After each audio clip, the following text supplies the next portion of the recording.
Aujourd'hui, le secteur de l'intelligence artificielle qui mélange un peu, on va dire, les mathématiques, les sciences de l'ordinateur, la physique, c'est des secteurs qui aujourd'hui encore souffrent de nombreux stéréotypes. Donc on observe qu'il y a 12% de femmes dans le secteur de l'intelligence artificielle.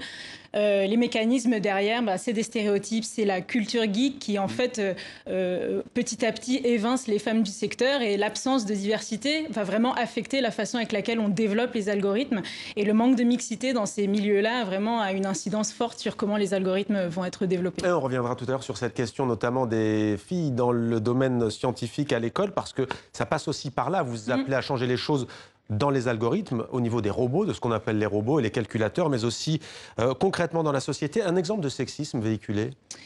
Il y en a beaucoup. Je ne sais pas si je peux le dire sur un plateau télé, mais c'est vrai qu'il y a beaucoup de réflexions et de remarques très très malveillantes qui circulent dans les écoles d'informatique. C'est vraiment une culture où, on va dire, par rapport à Internet, c'est un peu trash.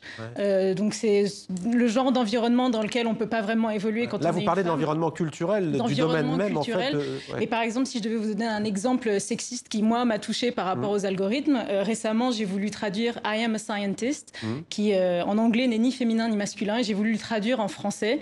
Et ça l'a instantanément traduit par « je suis un scientifique ». A priori, j'ai pas l'impression d'être un scientifique, mais une scientifique. Et même si certainement il n'y a pas mort d'homme, quand même, moi je me dis qu'est-ce que ça véhicule sur la façon avec laquelle je me représente mon métier. Et c'est ce genre de petits phénomènes qui s'accumulent et qui, in fine, font qu'on a un peu un complexe de l'imposteur. Ça, c'est quelque chose qu'on essaye on va dire, d'expliciter dans le livre. Le complexe de l'imposteur, c'est un peu cette idée de penser qu'on n'est jamais assez bon pour faire quelque chose, qu'un jour on va être démasqué. Mais ça, vous pensez que ça produit un effet à force que les plus jeunes, notamment filles et femmes, voient cela et se disent c'est pas pour moi? Complètement, il y a un problème de représentation. Si je vois qu'il n'y a que 12% de femmes dans le secteur, comment est-ce que moi je peux m'y projeter? Si j'ai l'impression que pour être une informaticienne ou travailler dans le secteur de l'informatique, il faut que je sois obligée de passer mes nuits devant mon ordinateur, à pas prendre de douche et à manger des pizzas toute la journée, c'est pas possible, c'est pas ça qui va faire qu'il y a plus de diversité. Donc dans le livre, il y a vraiment toute une série de conseils qu'on donne. On dit souvent il n'est jamais trop tard pour commencer et on commence jamais assez tôt.